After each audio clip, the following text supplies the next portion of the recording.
Hey, what's going on everybody? It's Kimball with Stoked Electric, and today we're here to show you how to install your light switch on your Surron.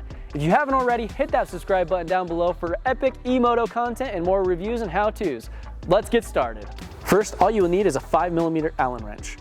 Start by deciding where you want to mount your light switch on your handlebars. Once you find a good spot, bolt the bracket onto the back with the 2 bolts.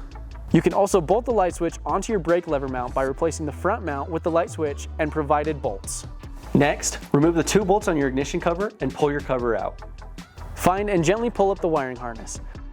Feed your switch cable through to your wiring harness. Then, find the plug with the wire colors black and blue.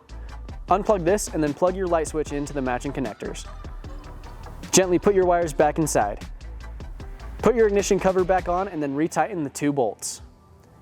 Turn your bike on and make sure the light switch is working properly.